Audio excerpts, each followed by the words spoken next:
যেখানে যেতে হয়, যদি প্রধানমন্ত্রীর কাছে, মাননীয় প্রধানমন্ত্রীর কাছে আমার যেতে হয় সেখানে যাব, যদি আবার কোর্টে যেতে হয় সেখানে আমিও যাব আপনাদের সাথে।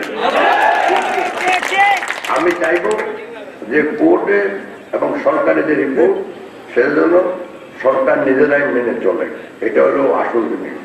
আমরা কিচ্ছু চাই না, বিচারের বিচার চাই। আমরা সবাই ক্যান্সার এক গ্লাস পানি প্রত্যেকে বলে এত সুন্দর পানি রেখে আছে, এক গ্লাস পানি তারা খাওয়া যায়। আমরা দাবি চাই না, আমাদের সামনে তার দেখেছেন। মাননীয় পরিবেশ মন্ত্রীর কাছে আমাদের আবেদন, ইমিডিয়েটের বিষাক্ত বর্জ্যের সকল পরিবেশ রক্ষা আবেদন। আমরা যথাযথ নিবেদন এই যে অবস্থিত সিটি কর্পোরেশনের ড্রেন দুটি ইমিডিয়েটের ভিতর থেকে সরিয়ে নিয়ে নিয়মিত করা যাচ্ছে না।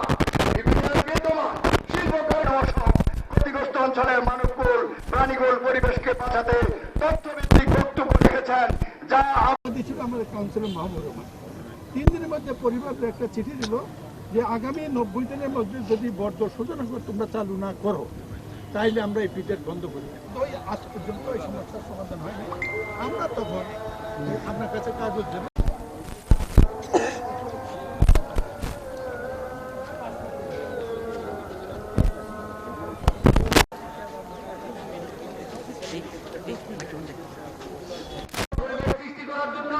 আমাদের প্রিয় নেতা জননেতা মনোরম চৌধুরী সবাইকে নির্দেশ দিয়েছেন, আমরা সবাই কুমিল্লা দক্ষিণ জেলা কৃষক সভা ঐক্য পরিষদের সভাপতি, কুমিল্লা সদর দক্ষিণ উপজেলা বিএনপির স্বপ্নদ্রষ্টা জননেতা মনোরম চৌধুরী কুমিল্লা কৃষক সমবায় ঐক্য পরিষদ গঠন করে এদের বর্জ্যের পরিষ্কারের নামে টাকা লুট করে আমাদের দক্ষিণাঞ্চলের 55 গ্রামের আজকে এই ঐতিহাসিক দিনে উপস্থিত হয়েছেন আমাদের দীর্ঘদিনের প্রত্যাশা আমাদের মাননীয় প্রধান